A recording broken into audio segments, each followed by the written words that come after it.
All right, I'm here with agent Mike Wheeler. Mike, could you tell us a little bit about yourself and what areas geographically you focus yourself in? Sure. Primarily, I'm based in Kearney, New Jersey, so I focus in the Northeast region in New York and New Jersey, and I try not to kind of disperse my efforts too widely, just because I'm basically kind of a sole practitioner, but I do partner with other people. So usually, I just take on other clients who are either recommended by friends or who I've personally scouted within the area. I also look for players in the Caribbean, also in South America, and I try to partner and broker deals with partners that I have over in Europe and overseas. Great. So what do you think is the best age that a player should determine if he wants to focus on going pro? Right now, I think probably 15 to 18. You'd probably say that a player all the way up until the age of probably 22 could still kind of try to pursue a pro career, but the later that player, the older player gets, it's just tougher for him to kind of learn the fundamentals and the techniques and have also the talent just to get to the next level. Usually you could probably spot those players out at an early age, 15, 16, 17, 18. What can the guys expect at the next level as far as physical training, mental, nutritional, just the whole nine, I guess you could say? Well, first you'd have to say just decision making. Decision making just has to be 10 times quicker than what they're used to. So it's tough for a college player to adapt to the next level, just because a college player is playing full time for only 3, maybe 4 months of the year if they get in postseason. They have a short spring season, whereas those kids at their same age, between 18 and 22 worldwide, those guys are playing year-round. The ones who are better are playing with the pros, and they're learning from the veterans. And so it's tough also for young players just to learn to adapt to what being a professional is, and that's coming to training every day, fighting for your spot on the first 11, and being hungry. And that's something for a young player in America who's not who hasn't been raised in that culture. It's hard for them to adapt at the next level. What's the biggest thing you would say that coaches and scouts look for in a player?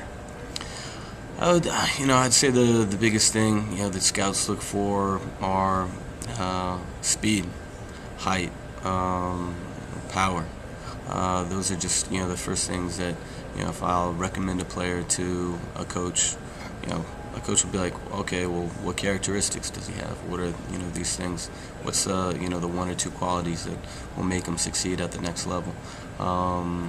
But after that, it's speed of play, it's soccer IQ, it's your technique on the ball. It also varies with the position that you play as well. Are you if you're a defender, are you comfortable with the ball at your feet, and can you pass the ball and start the transition? Goalkeepers too, they need to have that same ability as well to start the attack and be comfortable with the ball at their feet. Midfielders kind of varies if you're a winger, if you're a defensive midfielder, offensive midfielder, and with forwards, listen, can you put the ball in the back of the net? What do you think the United States should do to attract more of its top athletes to play soccer instead of playing basketball or football or traditional American sports?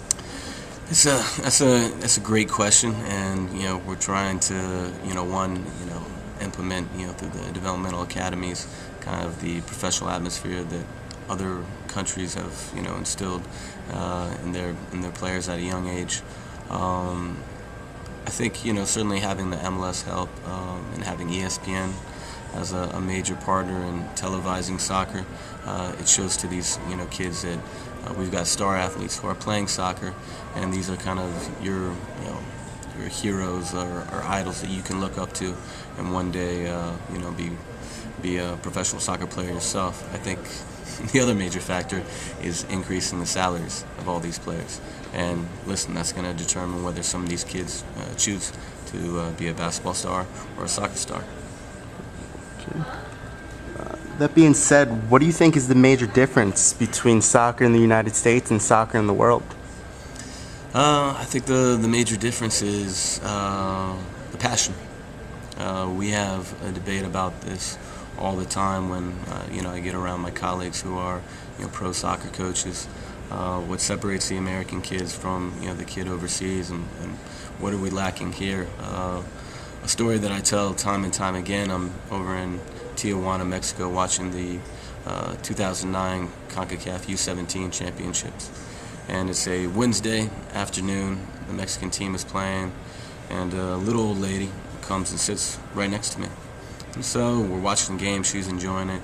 Finally, I start speaking to her in Spanish. Oh, do you have a son that plays on the Mexican team, or a relative, on this U17 team? She's like, no.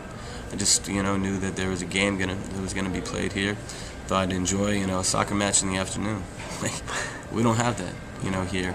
And so when you have little old ladies, going to see a soccer match here in the U.S. for fun, that's when you see that the culture has changed and the passion. Because when you have these kids coming back from trainings or coming back from their games, and they've got their aunt on them, they got their grandma on them, and saying, listen, why didn't you pass the ball here? Why did you, not take a shot there? That gives them a bit of refined qualities and abilities that that's gonna gradually come about on the field and really shine and show. Now, most of these players coming into the pro leagues in the United States are college players. What do you think is the most important factor when these players are choosing their colleges? Now you're starting to see some of the programs like the ACC colleges. They've got a history now of kind of sending players to the MLS. Akron now has certainly asserted itself into that scene. So you have kind of the elite players, certainly being attracted to programs that are putting players into the pros. You're also seeing young players who want playing time. So there may be a player who's recruited by Maryland, but he wants playing time because maybe he wants to leave school in 2 years. Well, if he goes to maybe a mid-major college school, but he does really well, he'll probably be invited and potentially maybe even get a Generation Adidas contract. So I think those are some of the main factors in terms of soccer. And listen, when you're always speaking to a U.S. soccer kid, Jurgen Klinsmann even made a statement about that in terms of building the youth academies. You have to have a discussion about education. Education here for the American parent or for the kids here, it's so important. I have a different discussion when I'm talking to kids overseas than I do when I talk to kids here. The value of an education is important. I've got my law degree, so I understand the importance of education. But the realities are, if you're really talented in something, you got to pursue that 110%. So I mean, if you're gifted, a soccer player, you should probably pursue that. Can you elaborate a little on the Generation contract that you mentioned? Sure. I mean, Generation Adidas contract is the best contract for a young player here in the U.S. to get. More or less, you're going to get a six-figure contract. It's going to be guaranteed for 3 years, and also your tuition if you decide to stay in school during the off season and pursue some, complete your degree. It's reimbursed by the program. So that right there, I mean, it's great. You're covering your education. You've got guaranteed money coming in, and it's a pretty, competitive salary. What would be your best advice that you could give a college player seeking to go pro? Man, watch as much high-level soccer as you can and play with as many of the best players in your area as you can. And also, I'd probably say, know your skill set. Know what you do well and know what you don't do well. Don't try to be, something you're not. Listen, if you got a great shot, take it, and if you have a cannon of a rocket, take as many as you can. But if your dribbling, isn't the greatest, listen, don't dribble the ball. Get it off your feet. A lot of kids, they don't know kind of their strengths and weaknesses, and it really shows. I mean, I wish what I know now I had, when I was younger, just because if you just do one or two things exquisitely well, better than other people, you're going to do well at the next level. Who are some of the best role models that the young players in college and in high school should try to emulate themselves after?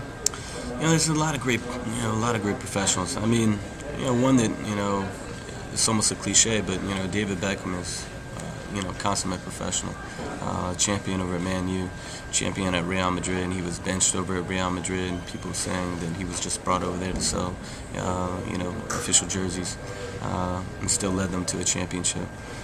Goes over to Milan in the off season. He's in the starting 11. Comes over to the MLS. Is basically the ambassador for the league. It's just you got to conduct yourself as a professional at all times. He's kind of the most prominent example. But I would say there's countless number of guys in the MLS. Even on the U.S. national team, all those guys are extremely professional, nice guys to be around with. They represent the top athletes in their sport here in the U.S. I've hung out with some of those guys, and they're great. You probably wouldn't be able to say that the same with the top 1% of maybe professional football players or basketball players. But I would say the MLS certainly is filled with just great professionals, and I can't recall one specifically I'd like to say, but just David Beckham comes to mind. I was just talking about him just the other day to a couple of friends, so that'd be probably the most prominent. Okay. As young players begin playing high-level competitive soccer at a younger and younger age, what role do you think the parents can play to help them progress their careers without actually doing the opposite and hampering them from progressing the way they should be? Be quiet on the sidelines. There's one coach. They don't need 11 other coaches telling them what to do. Second, I would say let the kids make mistakes. They don't need to yelling, screaming, kick it, shoot it, pass it. That doesn't help. Let the young kids decide on their own. Let them fail. They're gonna learn. They know they should have done it after the fact. I would just tell the parents, let the kids play, let them learn for themselves. They've got a coach, and let the coach coach. All right, Mike Wheeler, soccer agent, thank you very much. Thank you. Appreciate it.